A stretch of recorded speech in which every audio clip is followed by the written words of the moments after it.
Hola, howdy, hello.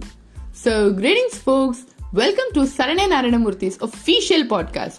We are here to speak about business, companies, growth, mindset and financial management. Now, in this episode of podcast, we are here to speak about what a company's structure is and what are the different placements and orientations which are happening. So, a company is a level 2 of a startup. So when you're starting either as a solopreneur or as a startup, you're in the initial stage of business. But trust me, that's not the only stage in which you're going to be in. So when you succeed and when you go up, the second stage is a company stage. So the company stage is where different opportunities, different systems, different level of commitments and a complete new responsibility comes up.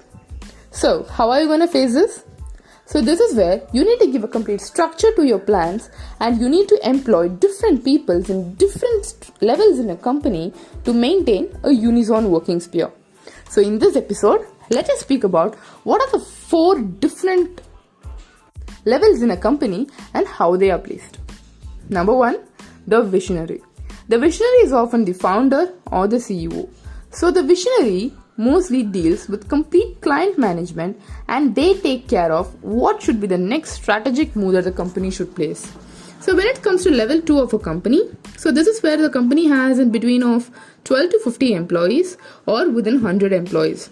So still being not so bigger in size, the visionary takes care of handling clients, especially the VIP ones, and making sure to make plans for expansion.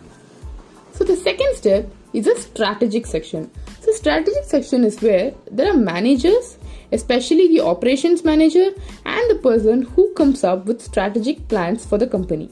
So what does he do? He takes care of OKR. OKR is nothing but operational key responsibilities. He takes care to completely define what the objectives are, what the key roles are for the organization. For this purpose, OKR also stands for objectives and key roles. So when this person comes in, he makes sure to list out all the other employees of the company, define what their roles are, define what the KPIs for the roles are, and define what the metrics for management are. So this way, the strategic planner ensures that the company's plans are well planned, well decided, well executed, and people know who to do and what to do. This person also takes care of the operations management of the overall company from a bird's eye point of view. So the visionary mostly get connected with the strategic team to discuss further plans, further strategies and to plan what next should be the move of the company. Level 3 is a management. So management consists of complete managers. So now, when the visionary and the strategic team implements or decides on a plan, the manager is who completely comes with plans, comes with objectives and comes with establishable plans to bring the complete project to life.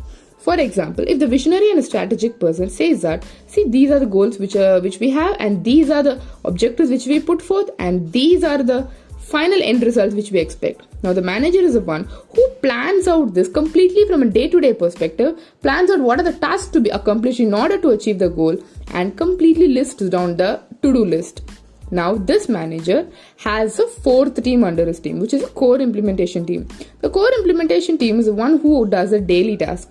So the manager gets in touch with the core implementation team and manages them completely under him to make sure that all the work are completed well on day. So now the core implementation team reports directly to the manager, while the manager reports directly to the strategic team and the strategic team reports to the visionary. So this is how the company functions. So this way, when there is a complete teamwork within them, the operations of the company are made sure to go in a streamlined way to ensure effective accomplishment. So when you say you're going to develop your startup into a company, make sure you make plans for all these arrangements. You will be needing to put on a lot of systems, a lot of implementations into place, which might be tiring at some times, but eventually it is going to give you complete results. So I hope this podcast brought you value.